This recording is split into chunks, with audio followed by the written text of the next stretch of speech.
Now that it's springtime, I should probably go do something outside. But what could I do? I got it.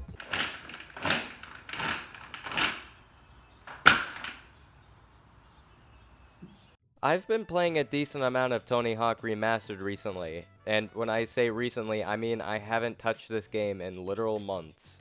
But I figured, why not come back to such an amazing game? Tony Hawk is an open-world arcade-type game, where the main goal is to do as many combos as possible to get a giant high score. Of course, there were other games like this, but Tony Hawk was one of its kind when it was released. Probably, I don't know, I wasn't born till 2004.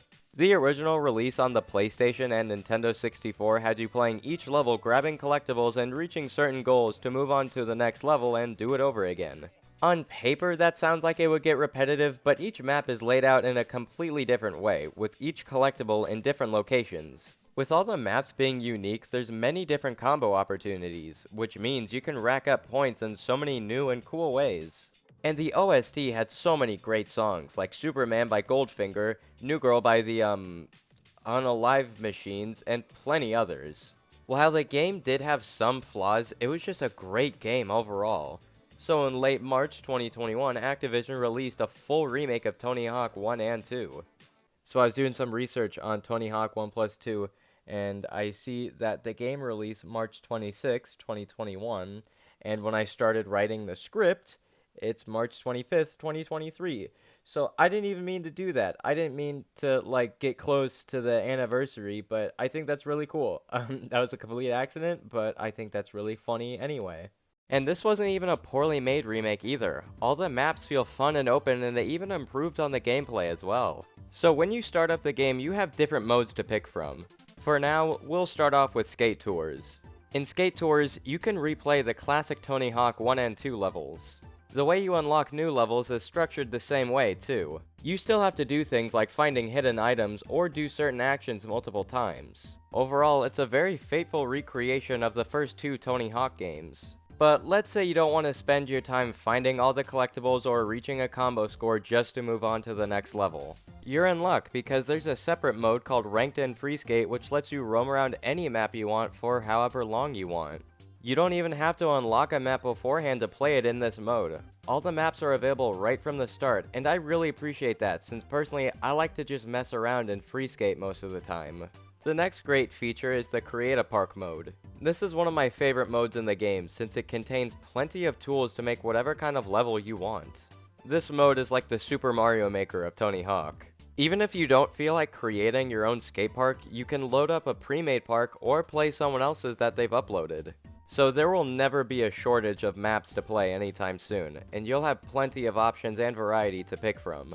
And the last mode is the multiplayer mode. I can't tell you how much fun I've had playing multiplayer Tony Hawk with friends whenever I hang out with them.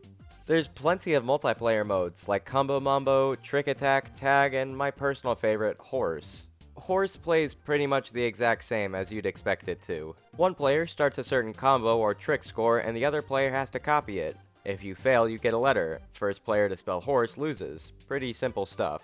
If you want, the game lets you spell other words too, so you can have a longer or shorter game if you'd like. This shouldn't be a surprise, but you can also play all the multiplayer modes online, which is always a plus in my opinion. Another returning feature is the custom character editor. There's a lot you can do with this editor. There's plenty of skin tones and face shapes to pick from. But there were a few things I thought the character creator could have had, like more hairstyles and extra accessories like glasses or bracelets. But it does get the job done in the end, so I won't complain all that much. You have multiple choices for board designs, t-shirt designs, and things like that. Since my favorite color is pink, of course I had to change the color of this jacket. It's always nice when a game allows you to choose different colors for outfits. Obviously they stole that from Final Fantasy because Lightning Returns did it first. As you gain experience and level up, you'll be awarded with some cash. You can use that cash to buy new boards and clothes, so you aren't locked to the default outfits. There's also some extra DLC outfits to choose from if you want more to wear. There's plenty of board designs too, and many of them are honestly really cool. But I don't find them to be as important as the shirts or hats since you don't really get to see the bottom of your board a lot. But they still do look pretty good. A lot of the clothes and music sounds like it would fit right in at Hot Topic. It just gives me those kind of vibes, which I'm not gonna complain about. I love that this game gives off that kind of feeling. I got this ramen pillow next to the lingerie at Spencer's. Speaking of music, this game has plenty of amazing jams like All My Friends Are Nobodies by Zebrahead, Slow Learner by Viagra Boys, and many, many others. They genuinely did a good job picking out songs that fit this kind of game. And even if you don't like the song choices, you can always turn down the music and play some Spotify over it. Okay, how about we start talking about the skating? Your skater will automatically move forward, so all you have to focus on is turning and doing tricks.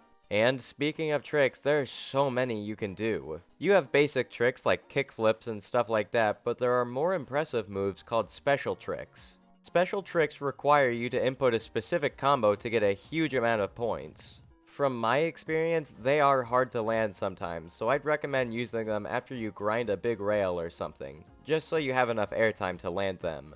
You can also unlock more special tricks as well, so you'll have plenty to practice with.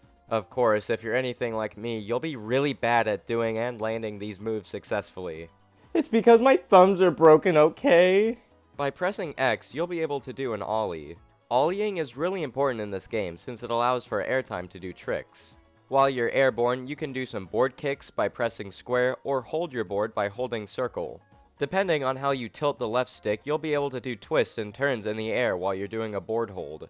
You'll have to make sure you land on the ground or on rails or slopes at the right angle, because if you don't, you'll slip and fall. There have been plenty of times where I got a giant combo ruined just because the way I landed wasn't right. If you have a similar problem, there are built-in mods in the game that allow you to turn off bails. If you're trying to practice your moves and you keep falling off, I think turning off bails would be a good idea. There are plenty of other mods too, like perfect manual balance or perfect rail balance. So if you are a beginner or you just want to practice your skating, turning on these mods will help you out a lot. There's other moves you can do too, like grinding rails or even wall riding. You can grind rails by holding triangle, but you have to balance them so you don't bail. Trust me, balancing can get hard sometimes, since it can get a little difficult to control after you grind on a rail for a while. You can also jump off a rail to do a board grab or some board kicks to go straight back to grinding on a rail. It's a pretty effective way to get a lot of points and also allows you to not have to focus on balancing the entire time. I honestly haven't found a huge use for wall riding besides using it after a rail grinding combo. I'm sure it is a useful move, but I don't know how to fully utilize it. While we're on the topic of combos, you should see what some people do in combo videos. Some people are able to go absolutely wild on this game and pull off some amazing tricks. Seriously, watching combo videos like that makes me only wish I could play that well. Tony Hawk Pro Skater 1+2 is honestly my favorite Tony Hawk game. I've played a decent amount of Tony Hawk American Wasteland and the original on the N64, but the 1 and 2 remakes are nothing but amazing all around the board.